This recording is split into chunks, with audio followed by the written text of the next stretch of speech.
It is a conflict that lasted nearly 30 years in one of the most stable countries of West Africa. Today, we head to Senegal and the conflict in Casamance. It is December 1982, a peaceful demonstration in the streets of the main town of the region.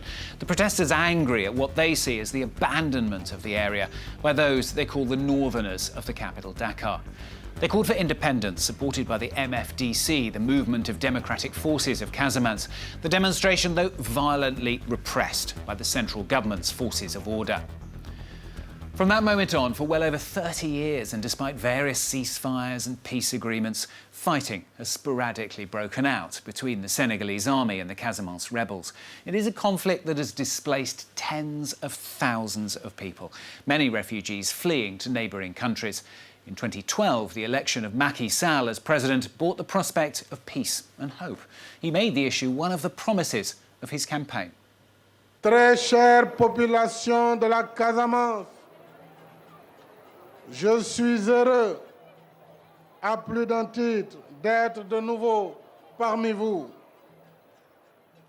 Parmi vous, ici, au cœur de cette Casamance, si chère à nos cœurs, pour vous délivrer un message d'espoir et de paix. But the negotiations are taking their time. In fact, they're still going on today. On the ground, it is a status quo, although the violence has largely stopped and the rebellion seems to have weakened. Casamance is undoubtedly calmer, but the region far from the capital, wrapped between the Gambia and Guinea-Bissau, feels somehow helpless. Sarah Sacco revisits Casamance for France 24.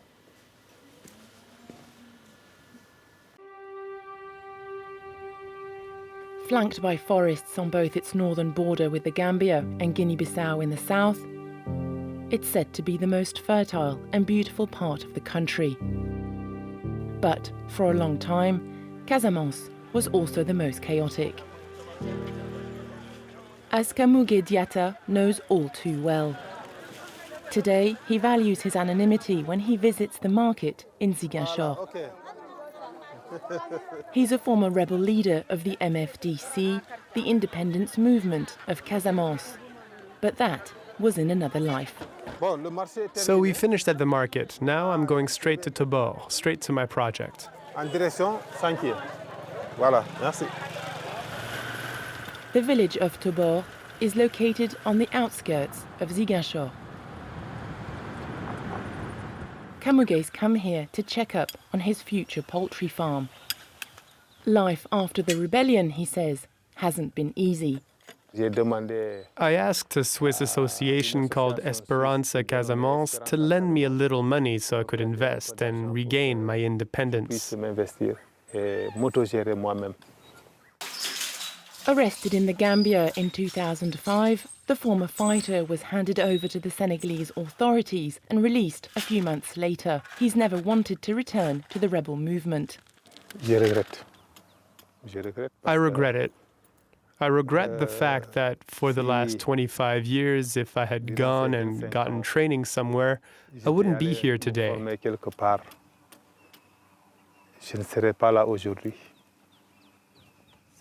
That's really regrettable.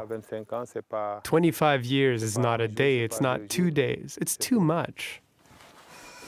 To deal with his painful past, Kamouge's decided to put it down on paper. This is my CV. It's my version of what I know about the Casamance conflict.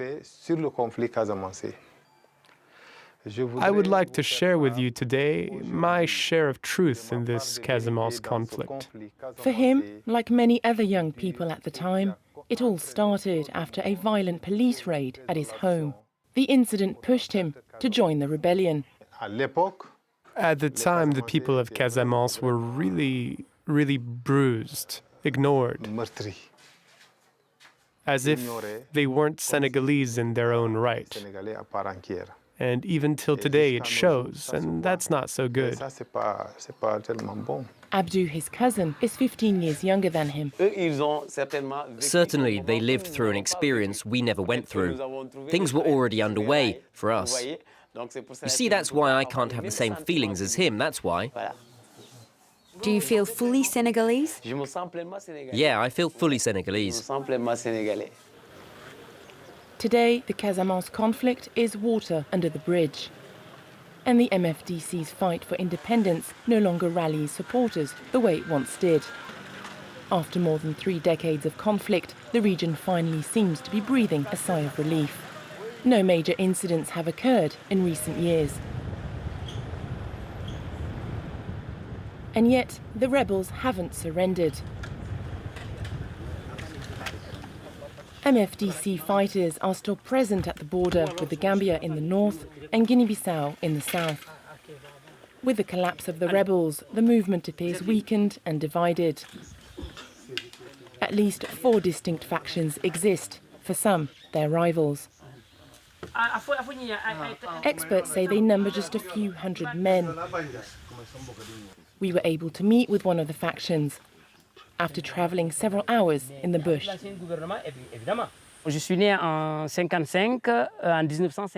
was born in 1955. I joined the rebellion in 1983.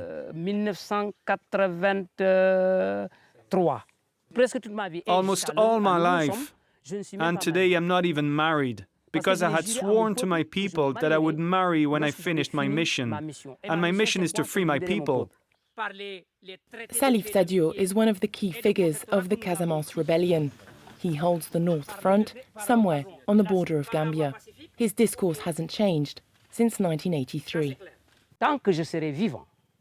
As long as I am alive and healthy, even if it's only me and 4 or 5 fighters, together, with our weapons and our animals, we will free Casamance. If all people have a right to freedom, I don't think that Casamance, the Casamance people, should be the exception. It's an injustice. Salif Sadio was long regarded as the principal advocate of independence for Casamance. Since 2012, however, he's been in talks with the state. A first. Meetings were held in Italy under international mediation, but no agreement has been reached. He says talks are ongoing. We're always open to dialogue. Otherwise, this wouldn't have happened. We wouldn't have agreed to go to Rome to try to settle things peacefully. We would just resort to using our weapons.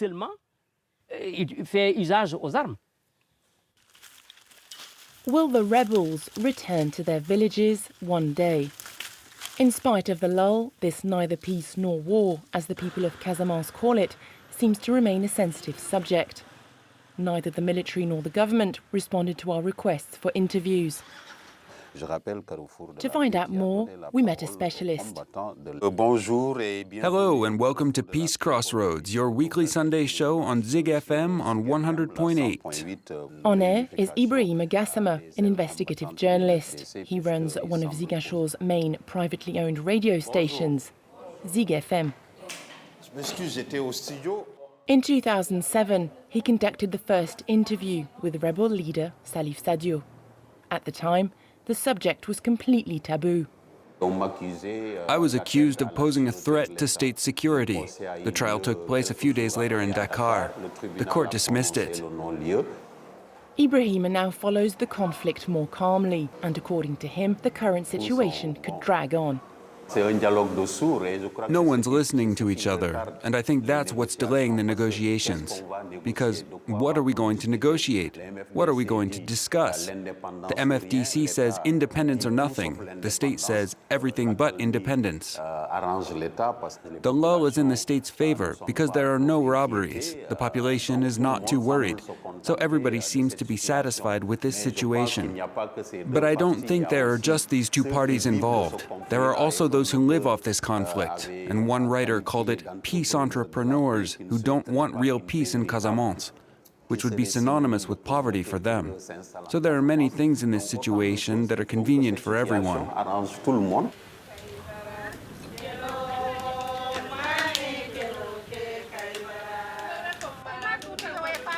The population, on the other hand, want to move forward. But the scars caused by the conflict are deep. In the village of Kailu, about 15 kilometers from Ziguinchor, just one false step can have fatal consequences. He was called Laurent Sagna. It was in February 2004. This is where he was blown up? This is where he was blown up by a landmine. He died on the spot. Sarani belongs to an association that raises awareness on the dangers of these hidden explosives. According to the National Centre for Mine Action, demining in the region is only 50% effective. These clumps of soil behind the dry grass were supposed to have been cleared, but the deminers' work came to a sudden stop. The deminers came all the way here, and that's where the fighters captured them. And since then, the demining has stopped, and no one has come back. They were taken on May 3rd, 2013, and were released on May 28th, 2013. We don't know what to do to clear the mines now. Unfortunately, there are still areas that haven't been cleared due to a lack of funding or a veto from the MFDC. Sarani spared no effort to rid the region of landmines because he's a survivor himself. He was 12 at the time of the blast. I went into the schoolyard where there was a narrow path which I'd been running down. I just stepped on the mine, and suddenly I was taken to the hospital and was able to get an artificial limb that allows me to go about my business. But what is most important today is to work so that at least the misfortune we've been through doesn't happen to others. And it's for this reason that we're conducting mine risk education activities today, so that we don't have other landmine accidents. Where is this child going? Into the bush. He sees a mine, then he stops. What do you have to do? Stop, stay calm, look left, right, and behind you. We meet up with Sarani in the suburbs of Ziguinchor. He's visiting Narcisse, who fled his village with his family in 1991. They were never able to go back because the area is covered in landmines. They are among the conflict's more than 50,000 internally displaced people. So we've come to meet you as village chief. A village chief without a village. Now you find yourself in an urban environment. My problem here is that there is no land. I'm on land that measures 15 by 20 meters. So that means I can't carry out any activity here. Now I have to do work I've never known. I'm a farmer, but today I work as a security guard to provide for my family.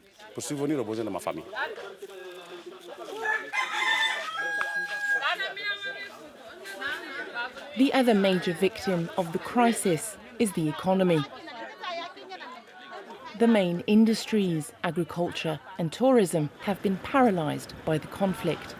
So in the last few years, the state's been focusing on improving access to and from the region. 2 additional ferries were added to reinforce the Dakar-Ziguinchor service. And the infamous bridge over the River Gambia should finally see the light of day by 2019. Another economic boon for the region. Since October 2016, Casamance is no longer classified as a risk zone by France. In Cap Skirring, a seaside resort 70 kilometers from Ziguinchor, big-name hotels are now hoping to attract more European tourists. The opening up of the region also aims to facilitate food exports. It's what Amimani's been waiting for. You've already started work? This dynamic 60-something woman and mother of 9 has been working for more than 2 decades in production. She supervises groups of women, more than 9,000 in all, that transform local products. Here, we're in full cashew nut season. Yes, pick up the nuts that have fallen. Do not leave them because it's gold. It's Casamance gold. With the organisation's support, the women collect, process and sell the nuts on the local market. Lately, Amimani has even started dreaming of exporting to the sub-region. We think things are taking off, even if we are blocked in. If the state puts everything into developing Casamance, we will develop.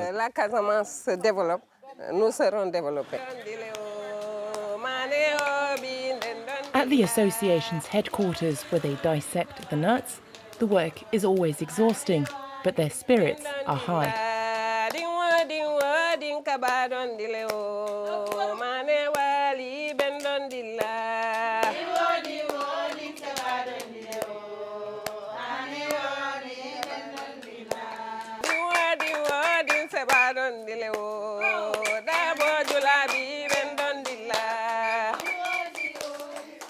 These women know where they've come from. Just a few years ago, transforming the nuts was a challenge. Due to robberies, people blamed on rebel groups. To get here, to achieve what we have achieved, it was down to solidarity. Women had difficulty gaining access to production. When they had their funding, with the massacres, everything was taken from them, or they lost their merchandise.